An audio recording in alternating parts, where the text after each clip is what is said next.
3. Pengaruh Islam terhadap masyarakat di Indonesia. Masuknya pengaruh Islam ke Indonesia telah membawa perubahan dalam berbagai aspek kehidupan masyarakat di Indonesia. Perubahan-perubahan itu antara lain tampak dalam bidang-bidang berikut ini. A. Bidang politik. Sebelum Islam masuk Indonesia, sudah berkembang kerajaan-kerajaan Hindu-Buddha. Kerajaan-kerajaan tersebut kemudian mengalami kemunduran dan digantikan peranannya oleh kerajaan-kerajaan Islam. Pada masa Islam, konsep kerajaan berubah menjadi kesultanan. Dalam sistem kesultanan, nilai-nilai Islam menjadi dasar dalam pengendalian kekuasaan. B. Bidang sosial. Pada masa Hindu-Buddha terjadi pembedaan yang tegas antar kelompok masyarakat. Pembedaan ini disebut dengan sistem kasta.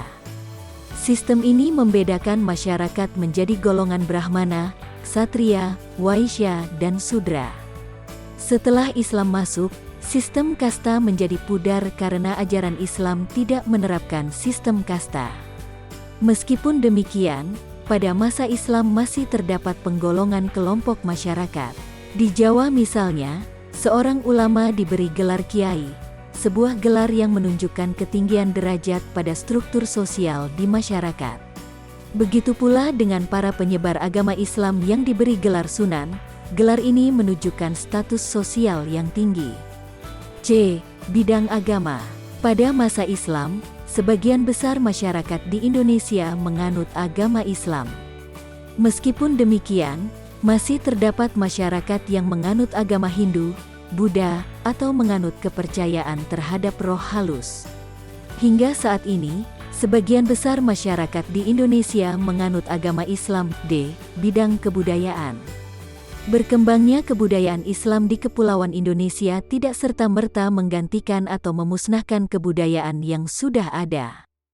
Kebudayaan Islam mengakomodasi kebudayaan yang sudah ada, tentunya dengan modifikasi dan penyesuaian agar tetap sesuai dengan ajaran Islam. Hal ini menyebabkan terjadinya akulturasi antara kebudayaan Islam dengan kebudayaan yang sudah ada. Hasil akulturasi tersebut antara lain sebagai berikut. 1. Seni bangunan. Bentuk bangunan masjid kuno memiliki unsur kemiripan dengan kebudayaan Hindu-Buddha. Kemiripan ini terlihat pada hal-hal berikut. A. Atap tumpang.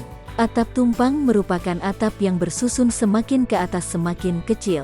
Tingkat yang paling atas berbentuk limas. Jumlah tumpang itu selalu ganjil, biasanya 3-5 tingkat. Atap tumpang serupa dengan arsitektur Hindu. Atap tumpang sampai saat ini masih banyak kita temukan di Bali. Namanya Meru, dan khusus digunakan sebagai atap bangunan-bangunan suci di dalam pura. Contoh masjid yang menggunakan atap tumpang adalah Masjid Demak dan Masjid Banten. B. Menara.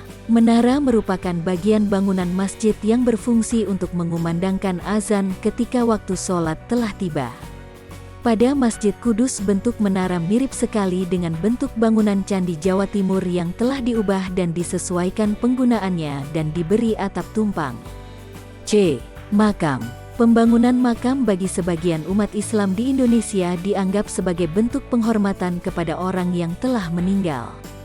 Di Indonesia banyak ditemukan makam yang terletak di bukit atau dataran tinggi. Misalnya makam Sunan Gunung Jati di Gunung Sembung atau kompleks pemakaman Raja-Raja Mataram di Imogiri. Makam-makam yang terletak di tempat-tempat tinggi atau di atas bukit masih menunjukkan kesinambungan tradisi yang mengandung unsur kepercayaan kepada roh nenek moyang dan merupakan bentuk perwujudan pendirian punden berundak megalitik. 2. Seni ukir. Seni ukir yang berkembang pada masa Islam merupakan modifikasi dari masa sebelumnya. Dalam ajaran Islam ada larangan untuk membuat patung atau melukis makhluk hidup apalagi dalam bentuk manusia. Meskipun demikian, seni ukir terus berkembang dengan menggunakan ragam hias yang terdiri dari pola-pola daun-daunan, bunga-bungaan, teratai, bukit-bukit karang, pemandangan, dan garis-garis geometri. Ragam hias ini kemudian ditambah dengan ragam hias huruf Arab, kaligrafi, yang kerap kali digunakan untuk menyamarkan lukisan makhluk hidup.